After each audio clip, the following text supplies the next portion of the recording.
മലയാള സിനിമകൾ പ്രദർശിപ്പിക്കില്ലെന്ന തീരുമാനത്തിൽ നിന്ന് മൾട്ടിപ്ലക്സ് ശൃംഖലയായ PVR പിന്മാറി. സംവിധായകരുടെയും നിർമ്മാതാക്കളുടെയും പ്രതിനിധികളുമായി നടത്തിയ ഓൺലൈൻ യോഗത്തിലാണ് തീരുമാനം. MA യൂസഫ് അലിയുടെ ഇടപെടലും നിർണായകമായി. ഇന്ന് ഏതാണ്ട് 1 മണിക്കൂർ മുമ്പ് PVR അവരുടെ തീരുമാനം അറിയിച്ചു. ഇന്ത്യയിലെ മുഴുവൻ സ്ക്രീനുകളും, ഈ 2 സ്ക്രീനുകൾ ഒഴിച്ചും 2 സെൻറ്ററുകൾ ഒഴിച്ചുള്ള എല്ലാ സ്ക്രീനുകളും മലയാള സിനിമയ്ക്കായി വീണ്ടും അവർ തുറന്നു കൊടുക്കുകയാണ്.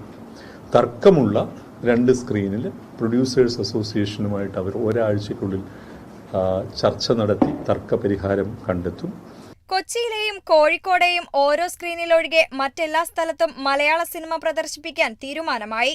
ഫോറം മാൾ കോഴിക്കോട് PVR സ്ക്രീനുകളെ ചൊല്ലിയുള്ള പ്രശ്നം ഒരാഴ്ചയ്ക്കുള്ളിൽ പരിഹരിക്കുമെന്നാണ് പ്രതീക്ഷ.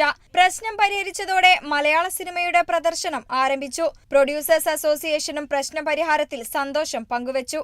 ഓൾമോസ്റ്റ് ഓക്കെ ആയിരുന്നു, ഞങ്ങളുടെ എല്ലാ കണ്ടീഷനുകൾക്കും അവർക്ക് ഓക്കെ ആയിരുന്നു. പക്ഷെ ഒരു 10% മാത്രം ഓക്കെ ആകാതെ ഉണ്ടായിരുന്നു. പക്ഷെ അപ്പോൾ ഈ ഡിസിഷൻ ആവാത്തത് കൊണ്ടിട്ട് ഇതിങ്ങനെ പെൻഡിങ് വെക്കൊണ്ടിരിക്കുകയാണ്. നിങ്ങൾക്കറിയാം, നിങ്ങളും കണ്ടാണ്, രാവിലെ മുതൽ ബ്ലസ്സിയേട്ടനായിക്കോട്ടെ, ഇതിന്റെ മറ്റു സിനിമകളിലെ പ്രൊഡ്യൂസർ ആയിക്കോട്ടെ, എല്ലാവരും ഇവിടെ ഉണ്ട്.